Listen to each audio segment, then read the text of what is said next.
I can only let this... Hey friend, I'm talking to the people about the door. Yes, about your door. Hi and welcome to Projects and Things. My name's Yves. In this episode, we're gonna give this old ass door a new life. So as you can see, the thing is very old and very dirty. I don't know exactly how old it is, but it spent the last years of its life living outside in a shed with tons of spiders. And we're gonna try and clean it up. The plan is that this is gonna go and be the toilet door in a friend's house. And so we're gonna clean it up, see what kind of a state it is, repair it where it needs to be repaired, and then give it a new door frame and hang it up, obviously. Okay, first things first, let's clean this off. I'm just gonna use some compressed air and spray the thing down. I was essentially able to use my air pistol as a sandblaster. It just blasted off all of this paint, which was fantastic.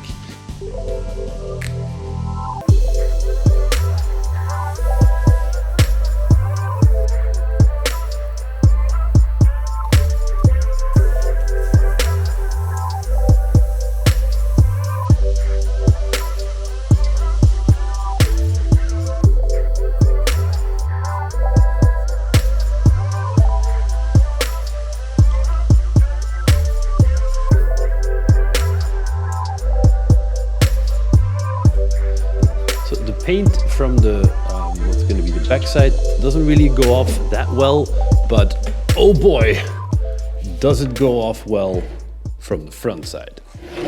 What I would like to do is have this be the front of the door, because the backside is just straight paneling. So in order to do that, I have to take off this lock.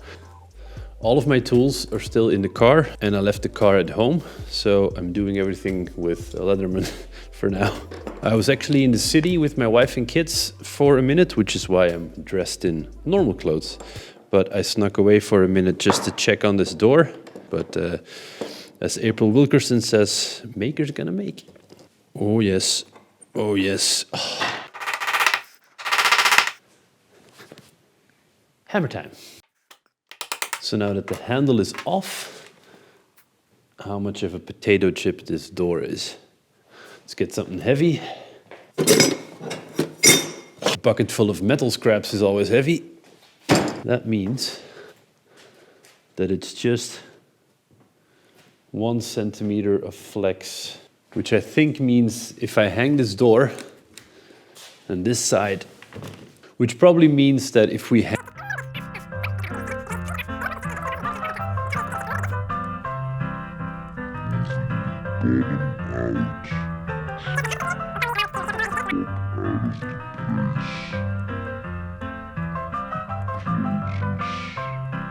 behind you.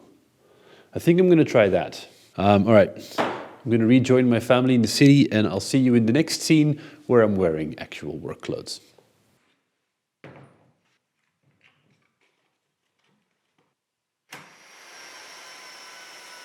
The first layer of paint went off super easy. It was literally pressurized air and all the flakes flew off, mostly.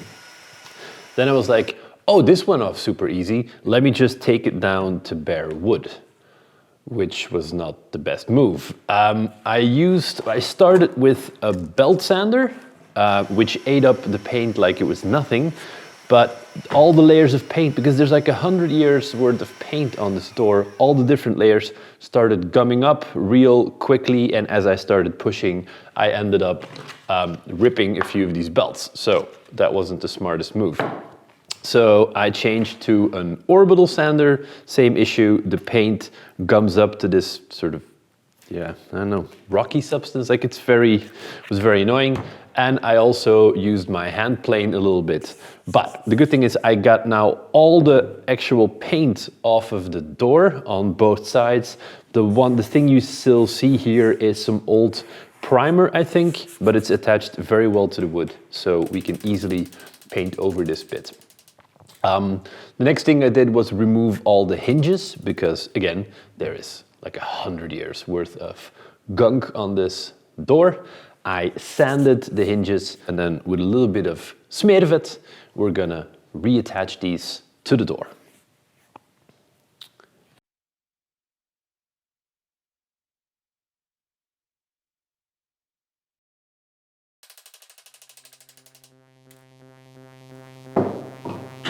And the next step is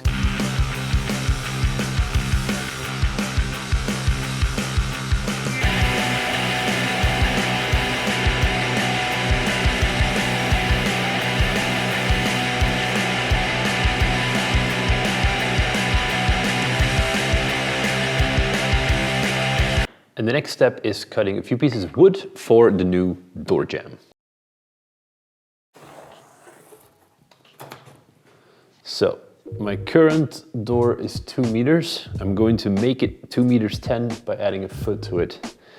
Then I need to account for about 1 centimeter at the bottom in case the floor at the client's house is uneven, and about 0.5 centimeter at the top for it to move freely. So I'm now just going to cut it at 2/12, and then I can always trim this down. So in measuring the door, you take the widest part, which is the outside of the door here, the outside of the hinge here. I know that this is 71.5 centimeters. Same goes for the other side. That means I have to account for another about 0.5 centimeter of room for my door to close, so I can cut the inside to 72. To actually make the door longer, I'm going to add 2 big pieces to the bottom to act as like a thicker foot, which will give the door its full length. I found 2 old pieces of pine. These are probably 140 something years old. They come from the Scandinavian kids bed that I built for my son. Put a link up here. And so what I did was I used my table saw to cut all these grooves in the side. And this will allow me to just put a chisel in and just crack these open and remove all the material that I need.